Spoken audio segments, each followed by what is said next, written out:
Coming back from that short break that we took, you're still watching Uganda Catholic Television.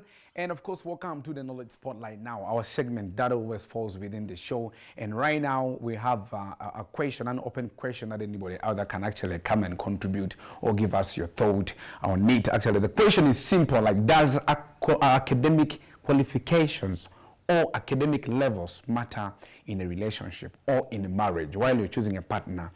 Do you have to look at the academic qualifications or levels as well? And of course, I have lots of opinion from people, but also this very morning we posted this very question to actually one of our greatest fathers within, who shared with us actually his mind. But later on, after his mind, we shall come back and also read through comments that actually people have been dropping me on our WhatsApp right now. Let's go for this one. We shall come back straight away.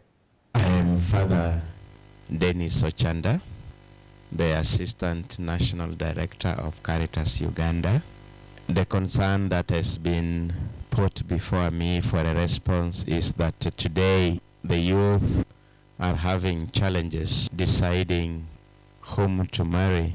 The boys want girls of their education standard, and the girls also want boys of their education standard. My perspective is that, first of all, we should know that marriage is an eternal project. You are not going to say, I will marry for 1 week and then I stay unmarried for a given period of time and then marry for a determined length of days. And the person you are going to marry, if you are a lady, that is going to be your husband, that is going to be the father of your children, that is going to be the son-in-law of your parents, that is going to be the brother-in-law of your siblings. Of course, for you, you will have all sorts of descriptions for him, your sweetheart, your honey, and all sorts of things.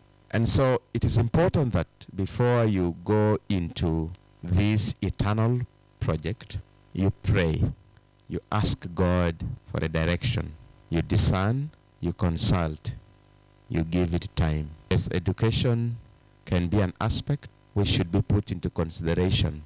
But ultimately, despite all the things you are going to consider, you marry the person you love and you love the person you marry. For me, that is it.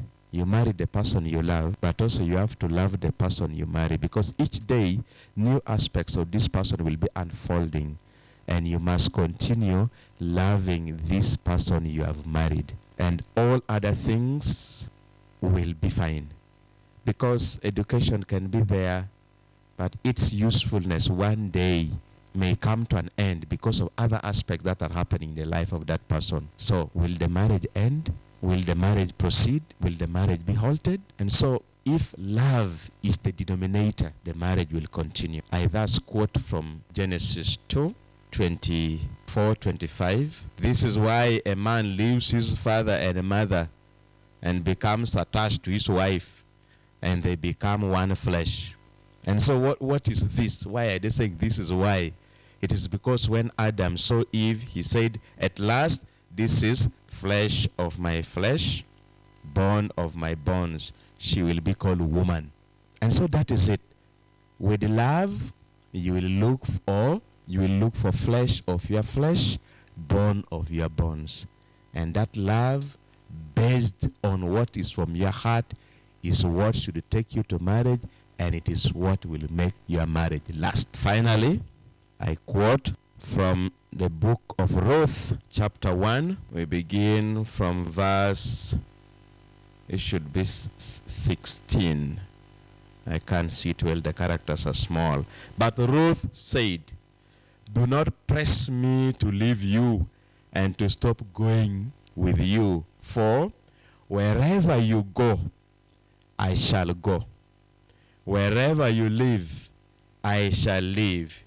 Your people will be my people, and your God will be my God. Wherever you die, I shall die, and there I shall be buried. Let Yahweh bring unnameable ills on me, and worse ills too, if anything but death should part me from you. This is what husband and wife should always say to one another, and their marriage will last. Thank you very much. Once again, I'm Reverend Father Denis Ocanda, the Assistant National Director of Caritas Uganda. May God bless you all.